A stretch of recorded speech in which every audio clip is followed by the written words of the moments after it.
वापस मिल जाते हैं, लेकिन कुछ चीज़ वापस नहीं मिलती। उसमें से एक कि अपना बचपन, बचपन की यादें हमेशा हमें सताते रहते हैं। मैं मेरी बचपन के बारे में याद कर रहा था। मैं 6 महीने का था तब मेरे पिताजी गुजर गया। पिताजी गुजर जाने के कारण मेरी नक्षत्र खराब होना था, ये समझकर मेरी मामा, मेरे भाई, मेरी बहन और मेरे जितने भी रिश्तेदार सब लोग हमेशा मेरे को उसी तरह देखते था। एक सजना से घर में आ गया, तब ये घर का पूरा पूरा रोशनी चले गया। मेरे पिताजी चले गए तो पूरे घर को अंधेरे में था। ऐसे मेरे को कोई प्यार नहीं करता। मोहल्ले में भी देखो सब लोग मेरे को ऐसे देखते थे। मेरा बचपन बहुत बुरी तरीके से बीता। स्कूल में भी मेरे को कोई प्यार नहीं करते थे, ना मैं डरते थे किससे प्यार करना। मैं कोने में बैठे रहते थे। स्कूल में भी कई बार सोचते किसी टीचर पूछा ये क्या हो गया इसको, ये लड़का कुछ बात नहीं करते, मेरे को किससे बात करने के पीछे। ऐसे करके मैंने हमारा ग्रेजुएशन तक गाँव में किया है। तब मेरी मामा जो बॉम्बे में है वो आया, उससे पूछा तुम जो नौकरी के लिए कोशिश नहीं कर रहे क्या।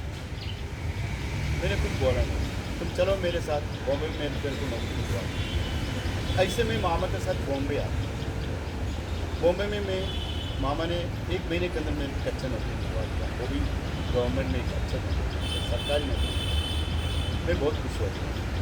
लेकिन मामा के जो इकलौती लड़की वो मेरे को प्यार करने लगा। मेरे को डर लगता था प्यार करना, क्योंकि हम घबराते थे। मेरी ज़िंदगी में कोई प्यार नहीं किया और प्यार सबसे मैं बहुत नफरत करने लगा। वो मेरे पीछे पड़ा। मामा को पानी होता मेरी क्या सीढ़ी होगा। बड़ा मुश्किल से जॉब मिला, मैं डरता थे। तो मैंने एक दिन मालूम नहीं कैसे मैं उनको बोला नहीं मैं किसी को प्यार करना नहीं चाहता हूँ, मैं बहुत दूर रहना चाहता हूँ, प्लीज़ मेरे को छोड़ दो। लेकिन वो माना नहीं, वो मेरे पीछे पड़ा। एक बार मैं बीमार हो गया, मैं हॉस्पिटल गया। हॉस्पिटल मेरे को मेरे गाँव का एक सिस्टर मिल गया।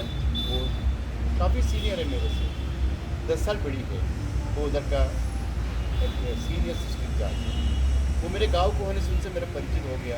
मैंने उनसे मेरी बात बताया, मेरे पिताजी ने, और ऐसे जॉब करता हूँ और मेरे मामा के साथ रहता हूँ। और मैंने उनको मेरा परेशानी बोला, मामा की लड़की जो है वो मेरे पीछे पड़ा हुआ है, ऐसा मैं इससे शादी करना नहीं चाहता, लेकिन मैं क्या करूँ, मैं कुछ बोले तो मामा का बिगड़ जाए, मेरा जो कुछ बोलने चले जाए।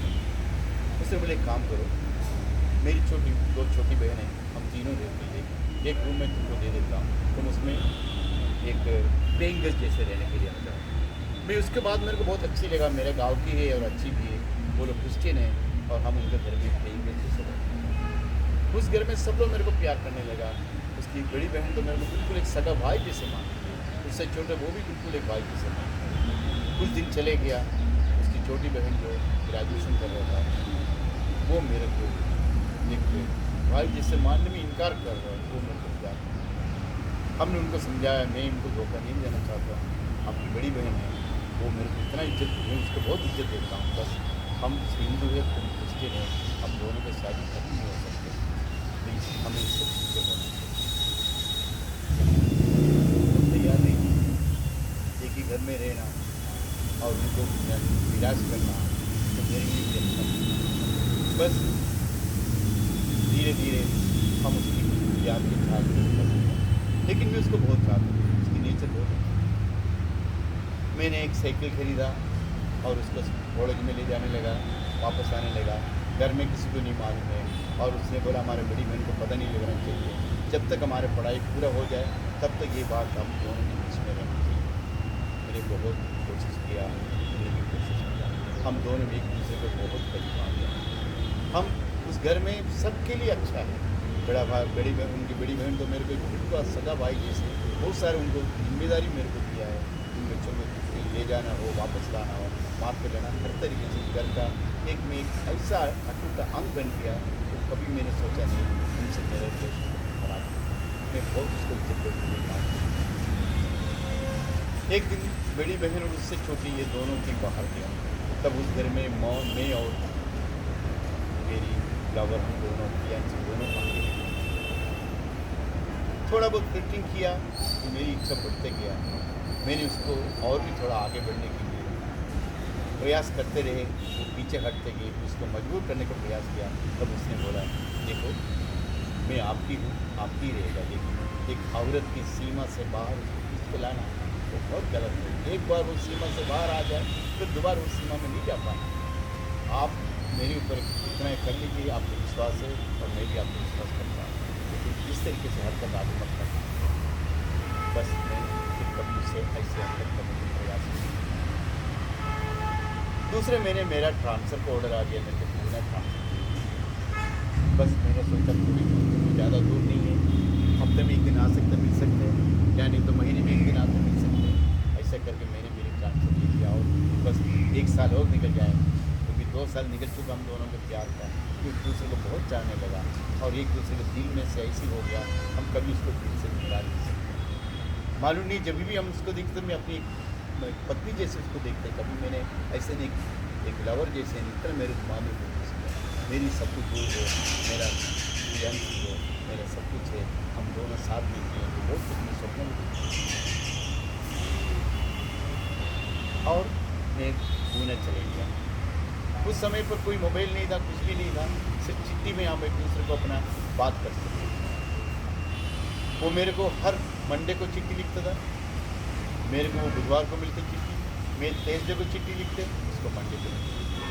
हफ्ते में एक चिट्ठी लिखना हमने बहुत कुछ मानता था, वो चिट्ठी में बहुत कुछ लिखते, लेकिन हम उसको जब लिखते तो मेरे को बहुत सोच समझ के लिखना पड़ता, क्योंकि उनके सिस्टर के नाम से मेरे को लिखना पड़ता था।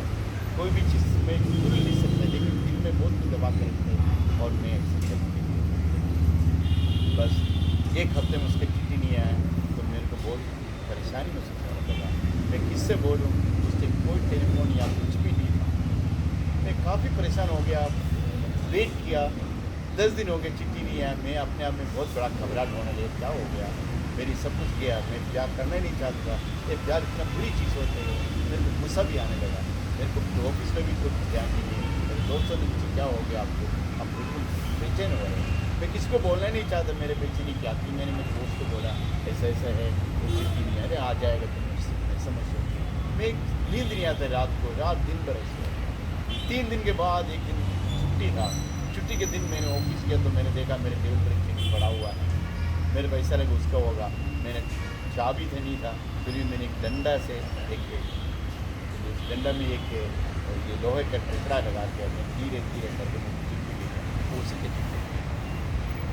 मेरे को गुस्सा आया उसने चिट्ठी, मैंने उसको बहुत कुछ लिख कर भेजा, वो उसके सिस्टर को मिल गई चिट्ठी। उस चिट्ठी में मैंने थोड़ा ऐसा लिखा था, क्योंकि मैं चाहे तो तेरे को माँ बना सकते थे, मैं तुम्हारी बातों को विश्वास करके मैं रुक गया इतना बड़ा था। तो उसके सिस्टर को चिट्ठी मिला, सिस्टर में बहुत दुखी हो गया, उसने मेरे को टेलीग्राम किया अब जल्दी आ जाओ। मैं वापस पहुँच गया। जब मैं पहुँच गया तो सिस्टर खूब गुस्से में भी और रोते भी और इतनी वो बोला मेरे को, बोला कभी मैंने सोचा नहीं तुम इतना बड़ा धोखा देंगे।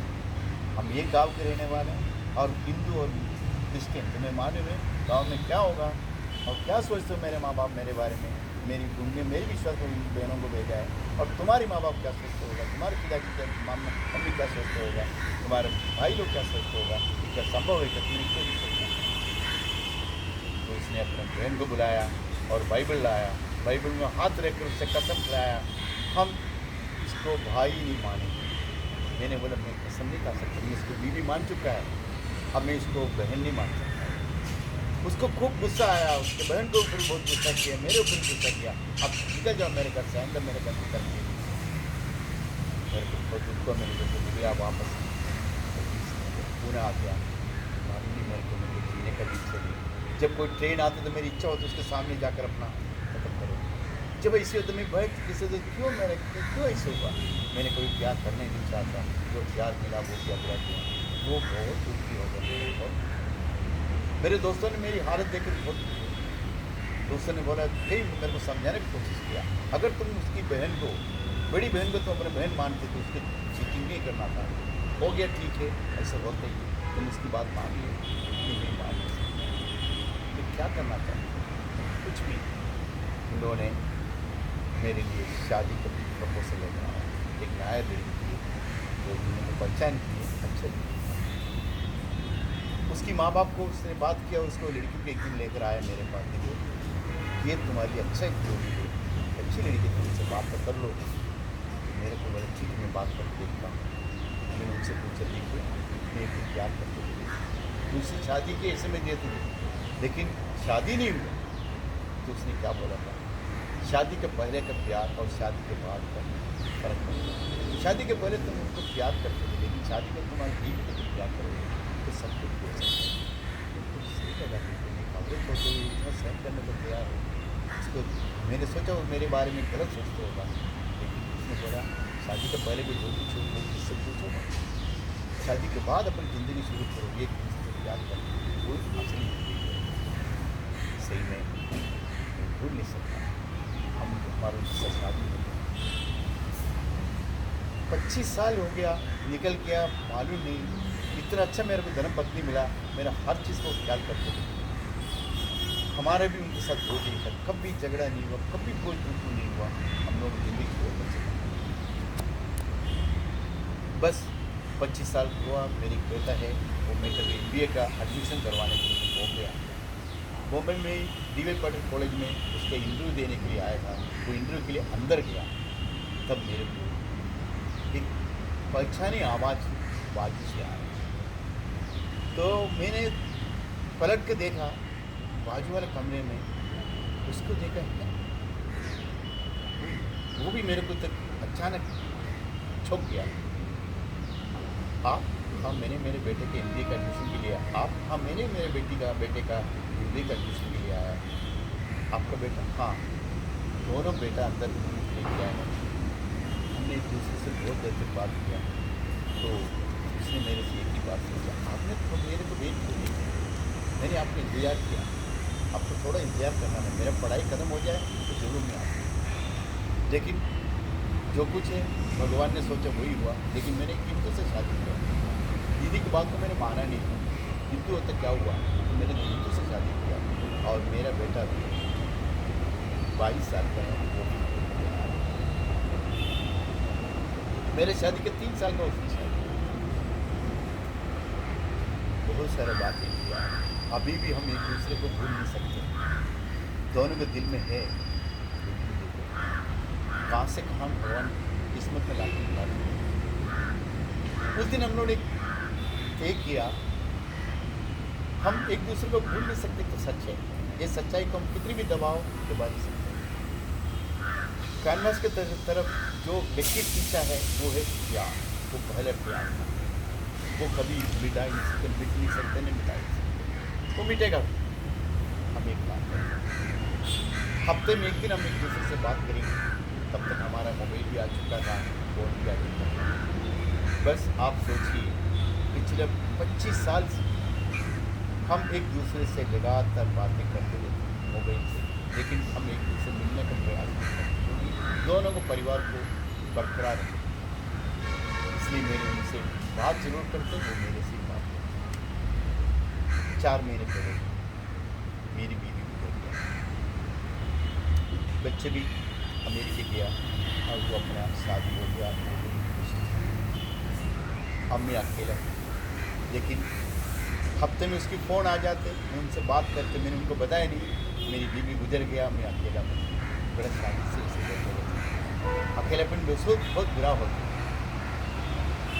कुछ दिन के बाद उसका फ़ोन नहीं आया, मेरे से क्या हो गया, 2-3 हफ्ते उसका फ़ोन नहीं आया। उसका भी बच्चे की शादी हो गया था, वो तो गई। हम एक दूसरे के परिवार के बारे में बोलते रहते थे, शादी को उसके बच्चे भी बहुत दूर हो गया, वो आते नहीं, बात नहीं करते, उसने अपने मर्जी के साथ सिखा, इसलिए वो